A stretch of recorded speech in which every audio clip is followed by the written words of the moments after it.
Superpowers exist to give us as normal humans some kind of power fantasy, right? We want to be strong, we want to be fast, we want to be invincible, but more than any of that, we want to be free. And what better way is there to illustrate that than with the power of flight? We're naturally very grounded as is, so flight is of course the epitome of fantasy to us, which is also why it's easily the most common superpower in the known universe. I'm willing to bet your soul that literally every piece of fiction that has a power system or any kind of powers in it at all has at least one person in there with this ability. What's especially interesting to me is how different stories use this same power of flight to convey different ideas and themes. The power of flight is simply legendary. Superman is the power fantasy character and the literal first superhero ever, so it feels appropriate to start with him. If we're talking all of fiction, then maybe Icarus flying too close to the sun, but that's depressing as hell. But flight is one of Superman's defining powers that he kind of needs in every iteration. Ice breath and X-ray vision ain't that important. Kal-El's ability to fly is a huge highlight as to why he's a Superman.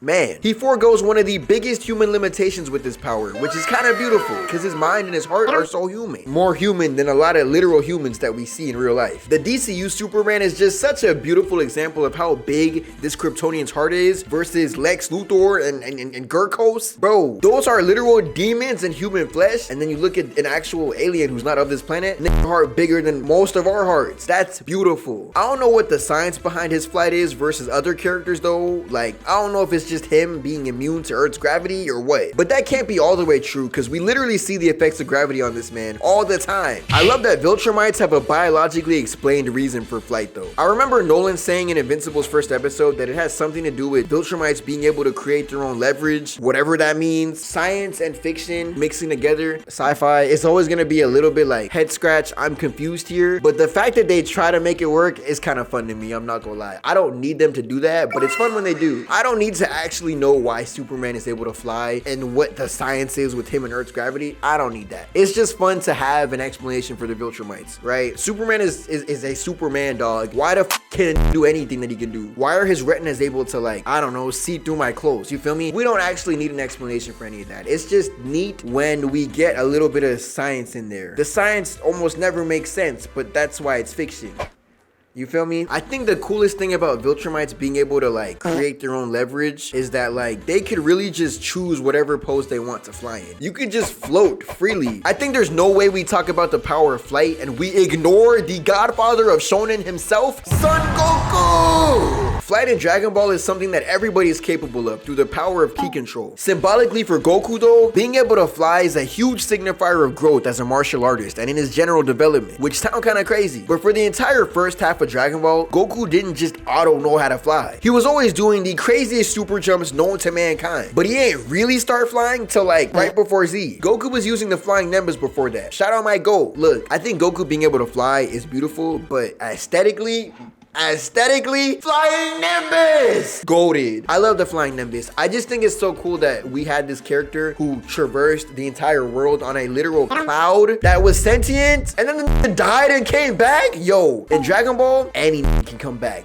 Even a cloud can come back to life. Well, Goku didn't really resurrect the Nimbus actually. He just got a new one. So RIP the OG Nimbus. Regardless, I think the flying Nimbus works in this video too because that in itself was Goku's tool for flight for the first half of this whole series. So Goku was always able to fly. He just had help at the beginning. But Goku learning how to fly on his own was a huge step for him. If I'm remembering right, Goku learned how to fly while he was training with Kami during Dragon Ball's first big time skip, which is such a good way to illustrate that this was training with a literal god. Look, he can fly now. And slowly the rest of the cast unlocked this ability through ki control. I love that it's a power that everyone is able to have access to, and so it kind of just became a staple of this series' power system. And flight in Dragon Ball is so versatile too. Versatile. It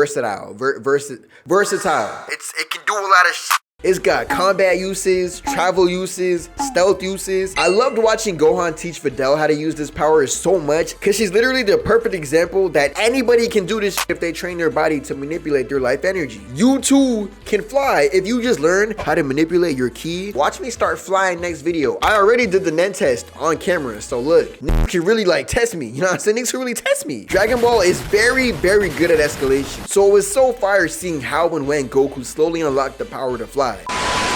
I got a lot of appreciation for the characters who use flight as their main ability though. These are the motherfuckers who are literally defined by their ability to fly. Hawk Girl is the easiest example ever. Her whole thing is being a hawk. I mean, dog. What was you expecting? There's Hawkman too, but he's kind of a bum. And look, to be fair, Absolute Hawkman is the coolest I've ever seen that character look, but he's still Hawkman, and so he's still kind of a bum. But Hawk Girl, she is consistently a GOAT in everything she appears in. She makes the Hawk aesthetic look cool as hell somehow though. She has wings, so you would think she's the kind of hero who prioritizes rescue and far away combat, but nah dog, peep what she got in her hand. She really a close quarters demon in disguise. It's like flight for her, don't change the fact that she still got hands. I'm excited to see more of this character in the DCU because she was so cool in Superman. And there's a huge part of me that loves how much more realistic she is than Clark too, in certain ways. Both of these characters can fly, but one has literal wings attached to her back, and the other just kind of flies. Like, I don't know, her booming Gurkos at the end instead of sparing him added even more to that dichotomy between those two. The one with the more realistic flight also made the more realistic heroic decision. Is this a reach? Probably. But also, I don't know, maybe it is that deep. Obviously, Superman wouldn't have boomed Gurkos like that, but also if he had spared Gurkos, that nigga would have let the literal human embodiment of evil incarnate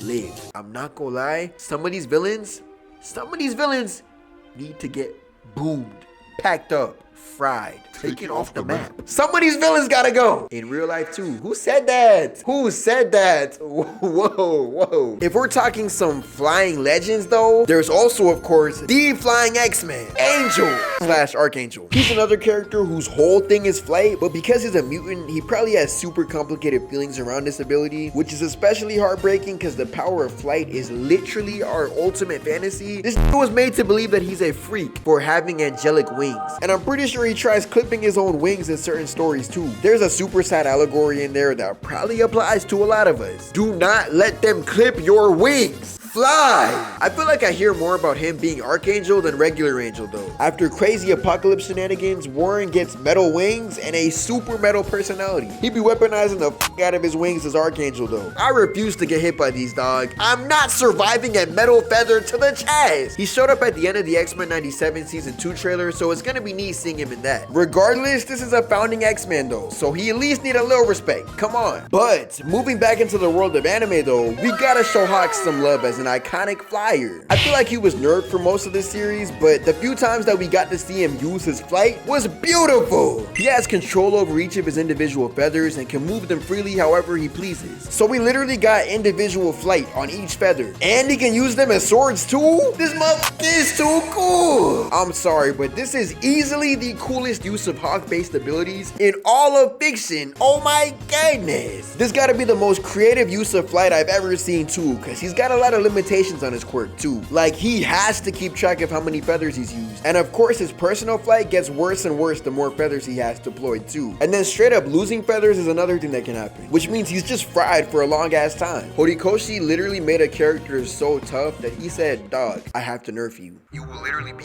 the greatest character in this whole series if I don't take your quirk right now. Hey, all for one, go ahead and fry this right now. I'm seeing this line of sight. I'm seeing it. I'm knowing. Hawks might take the cake as the coolest flyer in all of fiction. This is how you make flight your power. I'm in love. Hawks was literally groomed by the government to be a manufactured tool for their use, so he probably has a complicated relationship with his quirk, like Archangel. Also, Hawks has one of the greatest designs in all of Shonen 2, I'm not gonna lie. Puffer of Doom, red wings, fresh to death. Look, I know Hawks is like probably Japanese, but look at his hair. Those are wigs. Hawks, my light-skinned brethren. Hawks got freeforms, I'm not gonna lie. I love his little eyelashes, his little eyeliner. Hawks got a little wing on his eyes too, I love that. This is just Hall of Fame character design. His clothes are so baggy because he's a flying character. His wings are big as hell until they're not big as hell. My two weak spots are fur and eye patches. Give any character fur, give any character an eye patch, nigga, you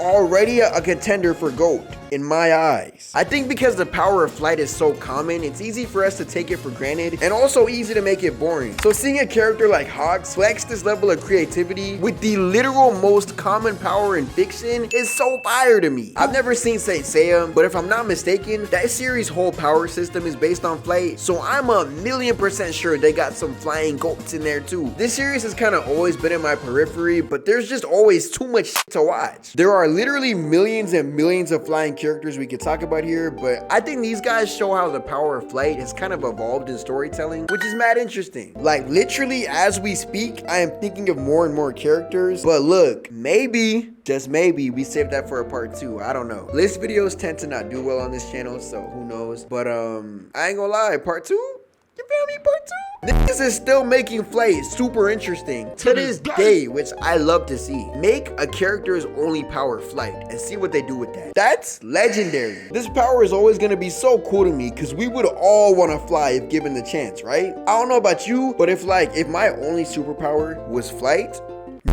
I'm making that work. I'm making that stretch, bruh. I don't even need flight resistance, G-force resistance. I don't need none of that. Just give me flight. I'll get the goggles. I'll get the little armor. I'll make it work. But the fact that flight isn't a thing that we can do without the power of like machinery is even more beautiful, because as human beings, we still find ways to fly through fiction, through I don't know, reality, through scientific ingenuity, you feel me? We have this obsession to fly, and niggas gonna do it by any means possible. Flight is the most common power in fiction, and I don't want to see it go nowhere. This is a beautiful power, and I can't wait to see all the creative ways people utilize this ability in the future. I'm excited. But yeah, shout out Flight, and shout out you. I can't feel my face right now, I'm burning up. I got this feeling that I won't come down, like, got this feeling that I won't come down, like, got this feeling that I won't come down, like.